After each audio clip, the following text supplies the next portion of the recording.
മംഗളവാർത്താകാലം 1-ാം ഞായർ. വിശുദ്ധ ലൂക്കാ എഴുതിയ സുവിശേഷം 1-ാം അധ്യായം 5 മുതൽ 18 വരെയുള്ള വാക്യങ്ങളുടെ വിശകലനം. സ്നാപകയോഹന്നാന്റെ ജനന വാർത്ത. ആദ്യ മാതാപിതാക്കൾക്ക് നൽകപ്പെട്ട ഒരു വാഗ്ദാനത്തിന്റെ നൂറ്റാണ്ടുകൾക്ക് ശേഷമുള്ള പൂർത്തീകരണ സമയമാണ് ഇന്ന് ഉദ്ഘാടനം ചെയ്യപ്പെടുന്നത്. എന്നാളും ലോകം ശ്രവിച്ചതിൽ വെച്ച് ഏറ്റവും മംഗളകരമായ ഒരു വാർത്തയാണിത്. ദൈവത്തിന്റെ വാഗ്ദാനം ഒരിക്കലും അസ്തമിക്കുന്നില്ല.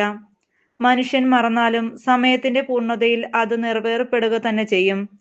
ദൈവകാരുണ്യത്തെ എപ്പോഴും അനുസരിച്ച ഒരു പിടി മനുഷ്യരുടെ ചരിത്രമാണ് പഴയ നിയമം. നോഹ, മോശ, ന്യായാധിപന്മാർ, ദാവീദ്, സോളമൻ, ഏശയ്യാ മുതൽ ഉദയം ചെയ്ത മറ്റു പ്രവാചകന്മാരുമൊക്കെ ഈ യാത്രയിലെ സുവ്യക്ത കഥാപാത്രങ്ങളാണ്. സീറോ മലബാർ സഭയിൽ ഒരു വർഷത്തെ 9 കാലഘട്ടങ്ങളായി തിരിച്ച് യേശുവിന്റെ ജീവിതത്തെ ധ്യാനിക്കുന്ന ഒരു തീർത്ഥാടന യാത്രയെ ആരാധനാക്രമവത്സരം എന്ന് വിളിക്കുന്നു. ആകെ 9 കാലങ്ങൾ.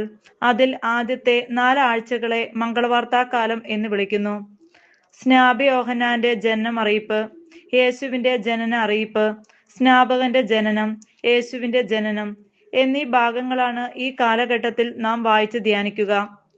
ഒരു കുഞ്ഞിനു വേണ്ടി കാത്തിരിക്കുന്ന ദമ്പതികളായ സക്രിയാസിന്റെയും എലിസബത്തിന്റെയും ജീവിതത്തിൽ സംഭവിച്ച ദൈവകാരുണ്യത്തെയാണ് നാം ഇന്ന് അനുസ്മരിക്കുന്നത്.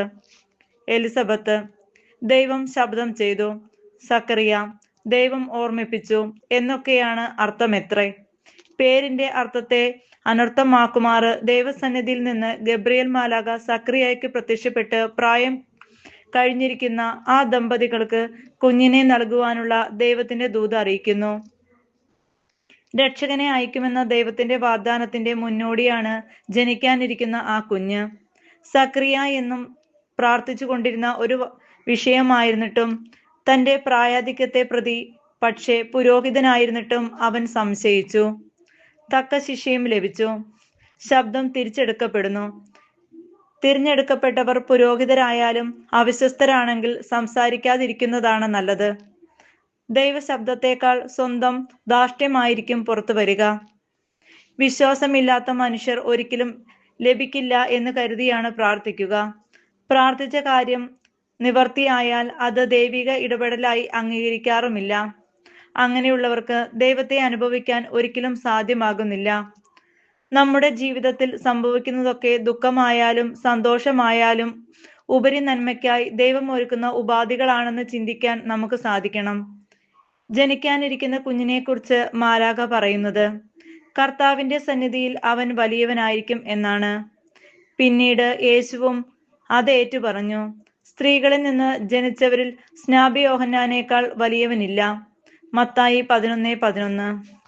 വീഞ്ഞോ ലഹരി പാനീയങ്ങളോ അവൻ കുടിക്കുകയില്ല. അമ്മയുടെ ഉദരത്തിൽ വെച്ചു തന്നെ അവൻ പരിശുദ്ധാത്മാവിനാൽ നിറയും. ഈ 2 വാചകങ്ങളും ഓരോ ക്രിസ്ത്യാനി കുടുംബം പരിചിന്തിക്കേണ്ട വിഷയമാണ്. നമ്മുടെ യുവജനങ്ങൾ ലഹരിക്കടിമപ്പെട്ട് ഒരു തലമുറയായി മാറിക്കൊണ്ടിരിക്കുകയാണ്. സ്പിരിറ്റ് ഫീൽഡ് തലമുറയാകേണ്ടതിനു പകരം സ്പിരിറ്റിൽ മുങ്ങി താഴുകയാണവർ. വീട്ടിലെ ആഘോഷങ്ങൾക്ക് മാറ്റുകൂട്ടാനായി കടന്നു വന്ന ലഹരി ഉപയോഗം ബാച്ചിലർ പാർട്ടി എന്ന ഓമന പേരിൽ ഒഴിച്ചുകൂടാനാവാത്ത ഒരു ചടങ്ങായി മാറി. മാമോദീസ, ആദ്യ കുർബാന സ്വീകരണം, വിവാഹം തുടങ്ങി മരണാന്തര ചടങ്ങുകൾ പോലും ലഹരി ഒഴിച്ചുകൂടാനാവാത്ത അവിഭാജ്യ ഘടകമായി മാറി. ലഹരിയുടെ പുതിയ പതിപ്പായ MDMA നഖത്തിനടിയിൽ കൊള്ളുന്ന അളവ് മതിയത്രേ ഒരൊറ്റ ഉപയോഗം കൊണ്ട് അതിന് അടിമകളാകാൻ. ആദ്യമൊക്കെ നാടിന്റെ യുവതയെ നശിപ്പിക്കാൻ ശത്രു രാജ്യങ്ങളിൽ നിന്ന് കടത്തിക്കൊണ്ടു വന്നിരുന്ന ഈ ലഹരി ആയുധം ഇപ്പോൾ ക്രിസ്ത്യൻ യുവജനങ്ങളെ തിരിഞ്ഞുപിടിച്ച് ഉന്മൂലനം ചെയ്യുവാനുള്ള മാർഗമായി വർഗീയവാദികൾ ദുരുപയോഗപ്പെടുത്തുന്നു. ശരീരത്തോടൊപ്പം ആത്മാവും ഇല്ലാത്ത, ദൈവഭയം ഒട്ടും നഷ്ടപ്പെട്ട ഒരു തലമുറയെയാണ് നമ്മുടെ സമുദായത്തിൽ വളർന്നു വരുന്നത്. മംഗളവാർത്താകാലം ക്രിസ്തുമസ് ആഘോഷത്തോടെയാണ് അവസാനിക്കുന്നത്. പുൽക്കൂട്ടിൽ പിറന്ന ഉണ്ണിയേശുവിനെ ഹൃദയത്തിൽ വരവേൽക്കാനുള്ള ഒരുക്കത്തിന്റെ 25 ദിനങ്ങളാണ് ഇനി നമ്മുടെ മുന്നിലുള്ളത്. രക്ഷകനെ ഒരു നോക്ക് കാണാൻ പൂർവ്വപിതാക്കൾ ക്ഷമയോടെ കൊതിയോടെ നൂറ്റാണ്ടുകൾ കാത്തിരുന്നു. പക്ഷേ അവരുടെ ആഗ്രഹം സഫലമായില്ല. രക്ഷകന്റെ ആഗമനം കഴിഞ്ഞ് വീണ്ടും 2000 വർഷം പിന്നിട്ട് കഴിഞ്ഞു. പക്ഷേ അവൻ എന്നും തിരുവചനത്തിലൂടെ നമ്മോട് സംസാരിക്കാൻ ആഗ്രഹിക്കുന്നു. അപ്പത്തിന്റെ രൂപത്തിൽ എന്നും നമ്മുടെ ഇടയിലേക്ക് കടന്നു വരുന്നു. വചനപാരായണവും വിശുദ്ധ കുർബാനയിലെ പങ്കാളിത്തവും ഈ മംഗളവാർത്താ കാലഘട്ടത്തിൽ ജീവിതചര്യയാക്കാനുള്ള തീരുമാനം നമുക്കെടുക്കാം. പരിശുദ്ധാത്മാവ് കൊണ്ട് നിറഞ്ഞ് ഏലിയായുടെ തീഷ്ണതയോടെയും ചൈതന്യത്തോടും ശക്തിയോടും കൂടെ യേശുവിനെ പ്രഘോഷിക്കുന്ന വ്യക്തികളാകാൻ പുൽക്കൂട്ടിൽ പിറന്നു വീണ ഉണ്ണിയേശു ഈ വർഷമെങ്കിലും നമ്മുടെ ഹൃദയത്തെ ജ്വലിപ്പിക്കട്ടെ.